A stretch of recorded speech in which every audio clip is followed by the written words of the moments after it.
샬롬 할렐루야. 창세기 4장 3절에서 4절입니다. 세월이 지난 후에 가인은 땅의 소산으로 제물을 삼아 여호와께 드렸고 아벨은 자기도 양의 첫 새끼와 그 기름으로 드렸더니 여호와께서 아벨과 그의 제물은 받으셨으나.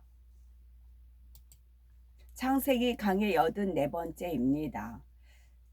세월이 지난 후에 가인은 땅의 소산으로 제물을 삼아 여호와께 드렸고 아벨은 자기도 양의 첫 새끼와 그 기름으로 드렸더니 여호와께서 아벨과 그 제물은 연락하셨으나 가인과 그 제물은 연락하지 아니하신지라 가인이 심히 분하여 안색이 변하니라고 했습니다. 아담과 하와는 이 땅에 정착한 후 수많은 자녀를 낳았지요. 먼저 여러 딸을 낳았고 이윽고 첫 아들인 가인을 낳았으며 이어 아벨도 낳았습니다. 아담과 하와는 자녀들 중에서 가인과 아벨을 가장 사랑하고 의지하여 가업을 물려주었지요. 가인에게는 농사 일을, 아벨에게는 양치는 일을 물려주었습니다. 당신은 육식을 하지 않았지만 양치는 일을 했던 중요한 이유는 양이 하나님께 제사 드릴 때에 필요한 제물이었기 때문입니다. 하나님께서는 죄인으로 이 땅에 내려온 아담과 하와에게 죄사함을 받고 하나님과 교통하는 방법을 알려주셨습니다. 바로 양을 대속물로 삼아 피를 흘리게 하고 불로 사르는 제사를 드리는 것이었지요. 레위기 17장 11절에 육체의 생명은 피에 있음이라 내가 이 피를 너희에게 주어 단에 뿌려 너희의 생명을 위하여 속하게 하였나니 생명이 피에 있으므로 피가 죄를 속하느니라 했습니다.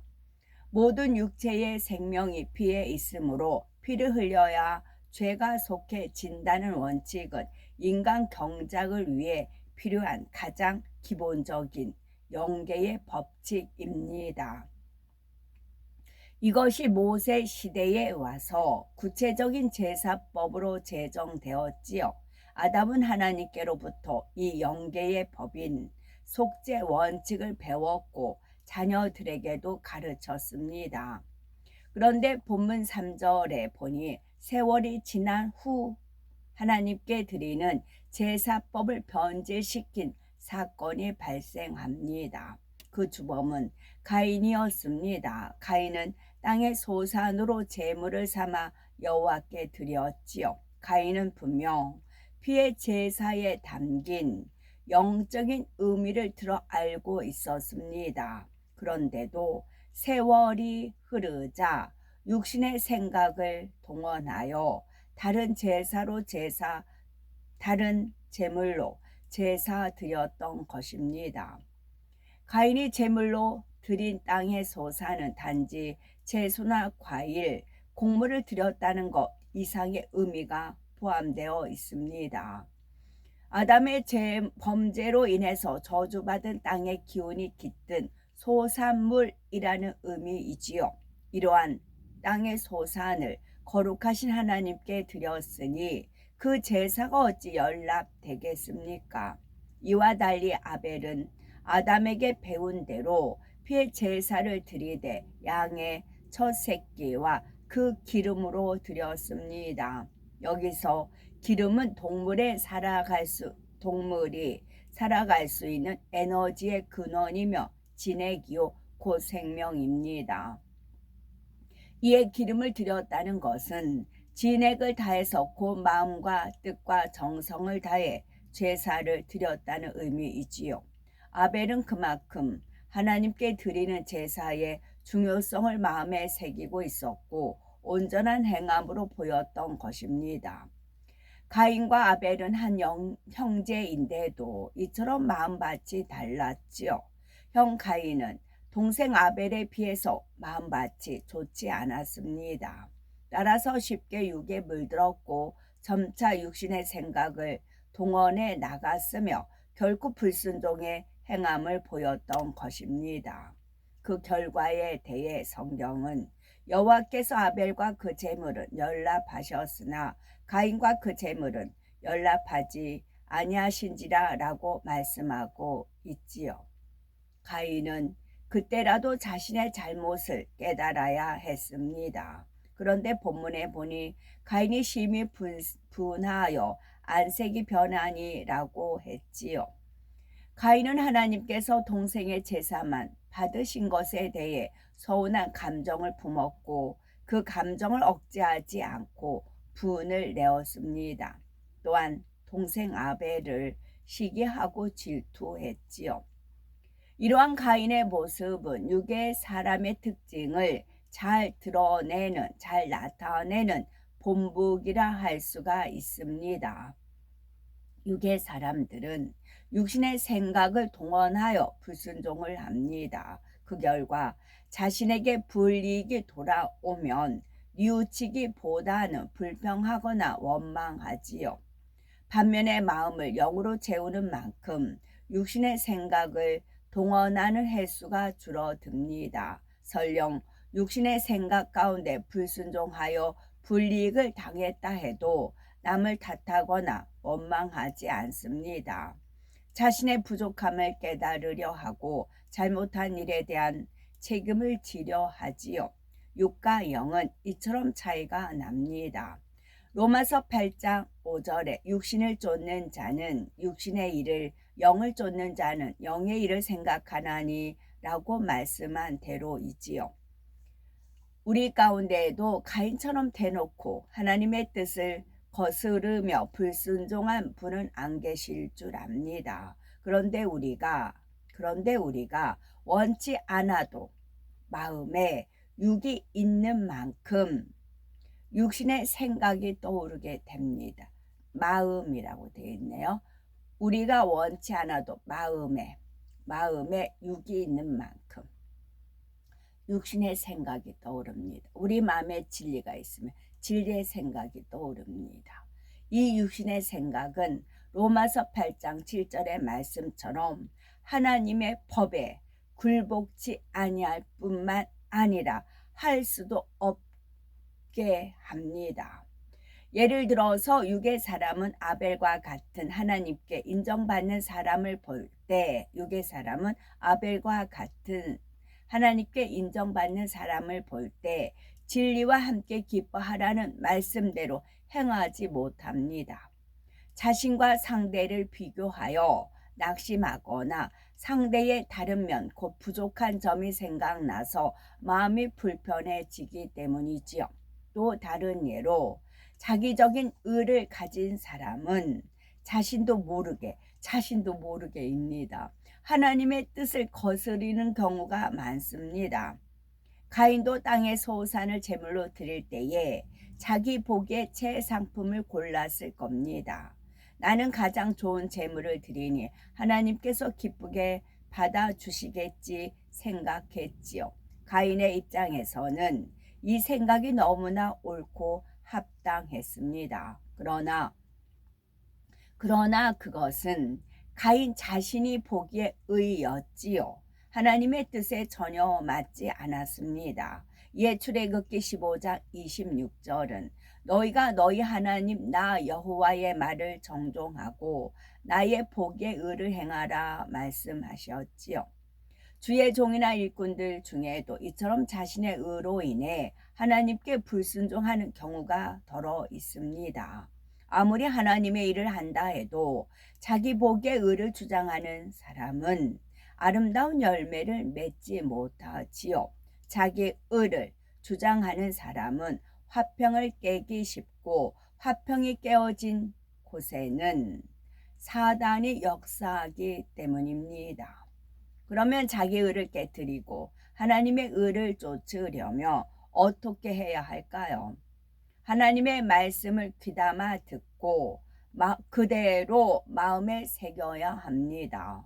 보통 자기 의가 강한 사람은 하나님의 말씀을 들을 때에 자기 좋은 것만 골라 듣고 기억하기 쉽지요. 또한 하나님의 말씀을 자기 임의대로 해석해서 적용을 합니다. 하나님의 말씀을 기준으로 자신을 바꿔가는 게 아니라 자신의 목적을 위해 하나님의 말씀을 이용합니다. 이 말씀 밑줄 짝이에요. 하나님의 말씀을 기준으로 내 자신을 바꿔가야 됩니다. 그런데 하나님의 말씀을 기준으로 자신을 바꿔가는 게 아니라 자기 목적을 위하여 하나님의 말씀을 이용합니다. 이런 사람은 결코 영으로 들어올 수가 없습니다. 이 말씀들 명심하십시오. 하나님의 말씀을 기준으로 자신을 바꿔가는 게 아니라 자신의 목적을 위해서, 자기의 목적을 위해서 하나님의 말씀을 이용합니다. 그러므로 우리는 내 의를 깨달아 버리시고 육신의 생각도 신속히 깨뜨리시기 바랍니다. 히브리서 11장 4절은 믿음으로 아벨은 가인보다 더 나은 제사를 하나님께 드림으로 의로운 자라 하시는 증거를 얻었다 했습니다. 우리도 아벨처럼 하나님의 뜻을 온전히 좇음으로 의로운 자로 인정받으셔야 되겠죠. 여호와께서 가인에게 이르시되 네가 분하여 함은 어찌미며 안색이 변함은 어찌미뇨 네가 선을 행하며 어찌 낯을 들지 못하겠느냐 선을 행치 아니하며 죄가 문에 엎드리느니라 죄의 소원은 네게 있으나 너는 죄를 다스릴지니라. 가인은 동생의 제사만 하나님 앞에 연락되자 시기, 질투와 분한 감정이 일어났습니다. 나아가 그 마음의 악이 겉으로 표출되었지요. 곧 안색이 변했던 것입니다. 하나님께서는 가인의 마음에서 이처럼 악이 발동하여 밖으로 드러나기 시작하는 모습을 다 보고 계셨지요. 이에 권면의 말씀을 하셨습니다. 네가 분하여 함은 어찌미며 안색이 변함은 어찌미뇨.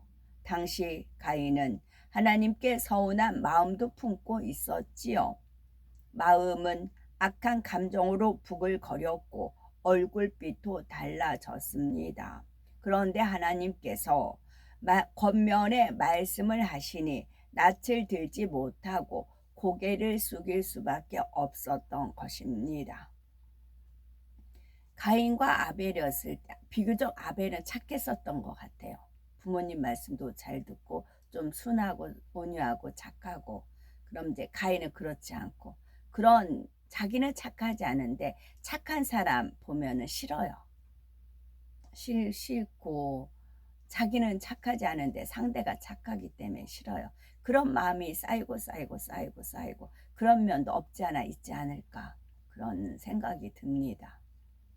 이에 하나님께서는 네가 선을 행하며 어찌 낯을 들지 못하겠느냐 말씀하셨지요. 여기서 네가 선을 행함, 왜냐하면 어떤 행함은 쌓인 것 중에서 행함이 나오잖아. 마음에 가득한 것이 입으로 나온다 했어요. 마음에 있는 것이 입으로 나온다 하지 않으시고 마음에 가득한 것이 입으로 나온다. 가득한 것이, 가득했을 때 차고 넘쳐서 입으로 나오는 거잖아요. 이런 행함도 한 번에 그런 행함을 가지고 하나님께서 네가 선을 행하면 어찌 낯을 들지 못하겠느냐 하신 게 아니고 계속 두고 보신 거죠. 가인이 돌이키길 원했고 그러셨겠죠.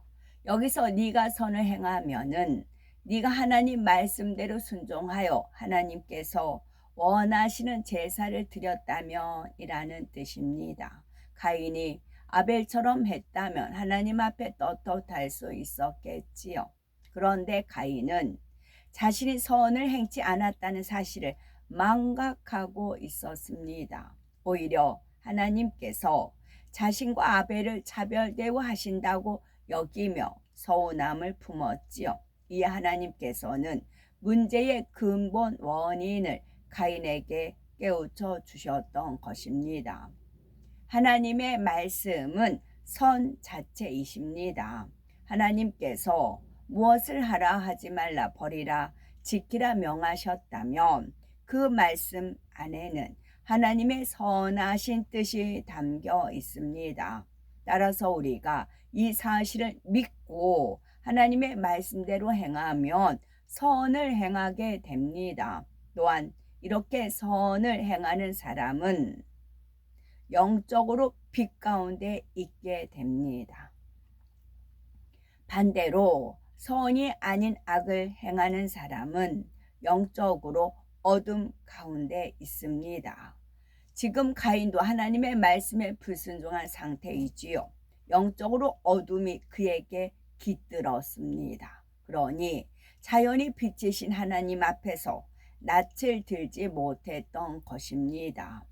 빛과 어둠은 결코 함께할 수가 없습니다. 이에 요한복음 3장 20절에도 악을 행하는 자마다 빛을 미워하여 빛으로 오지 아니하나니 이는 그 행위가 드러날까 함이요 라고 말씀하셨지요.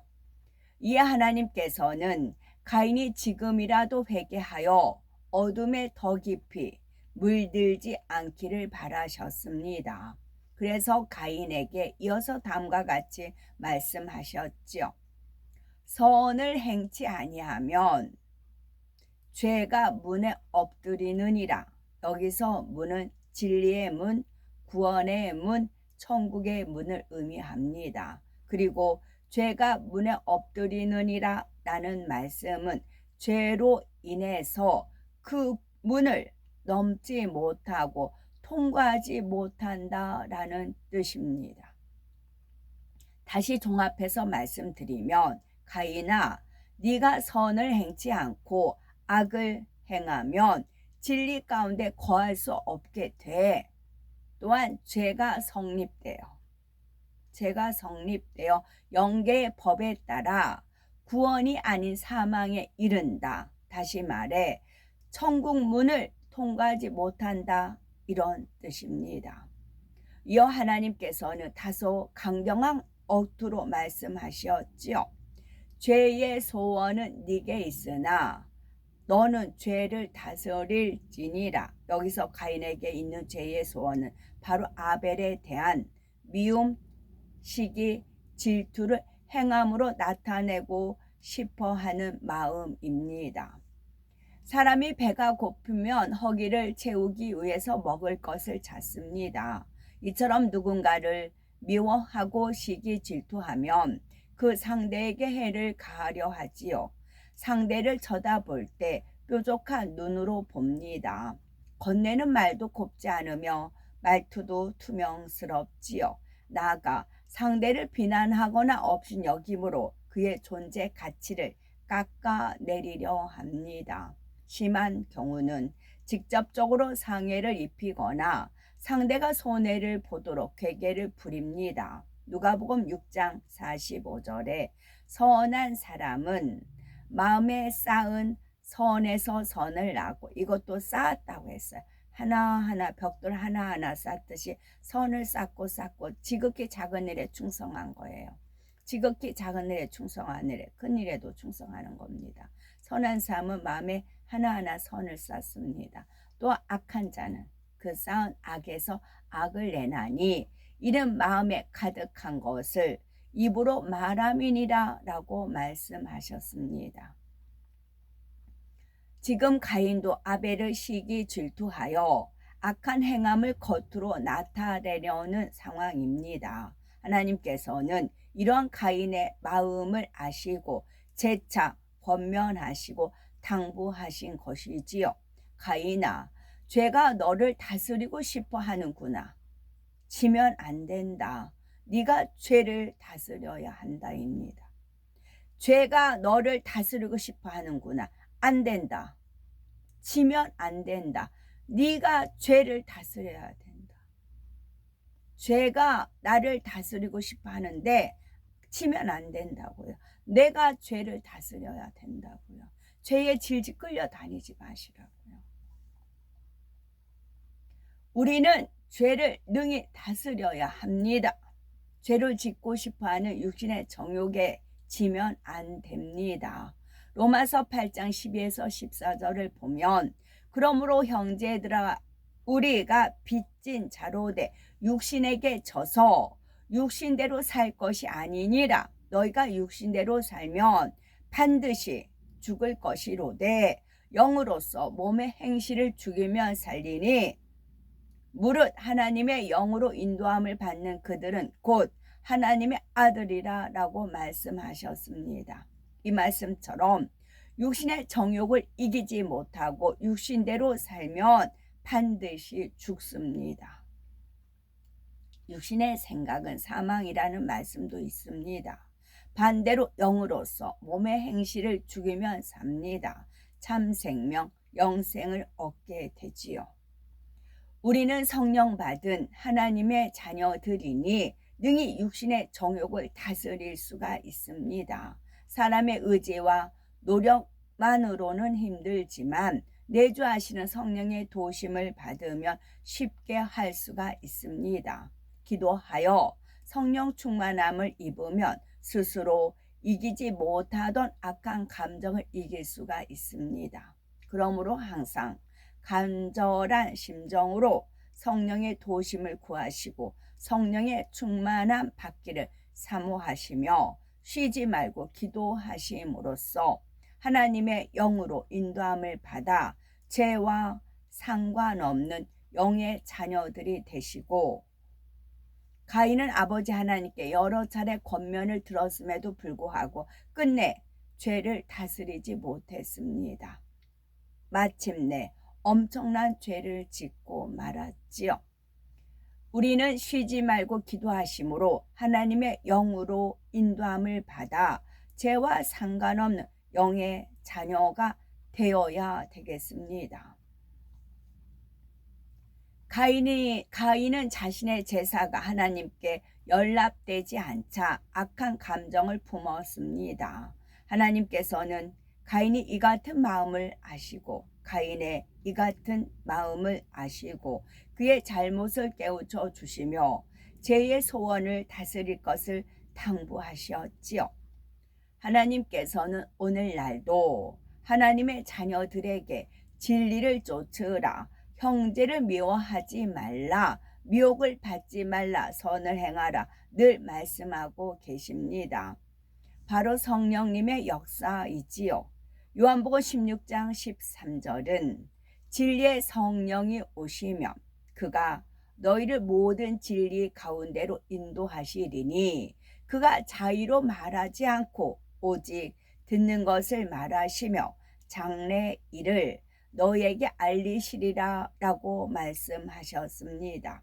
요한복음 16장 13, 13은 사랑의 숫자입니다. 그리고 16은 1 더하기 6은 7이에요. 더하기입니다. 요한복음 16장 17입니다. 아버지 하나님께서는 죄악이 관영한 이 세상을 살아가는 자녀들을 고아와 같이 내버려 두지 않으셨지요. 보혜사 성령을 자녀들 마음에 보내셔서 그들의 연약함을 돕게 하셨습니다. 우리가 진리에서 벗어나 넘어질 때는 성령께서 탄식하시며 아버지께 간구하십니다. 반대로 우리가 진리대로 행할 때는 성령께서도 기뻐하심으로 우리 마음에 기쁨과 행복이 임합니다. 아버지 하나님께서는 인간 경작의 역사 동안 이처럼 항상 인생들을 사랑 가운데 보살피며 양육하셨습니다. 이러한 하나님 아버지의 사랑을 우리는 마음 깊이 느끼심으로 더 신속히 영으로 온 영으로 나오시기 바랍니다. 아멘. 샬롬.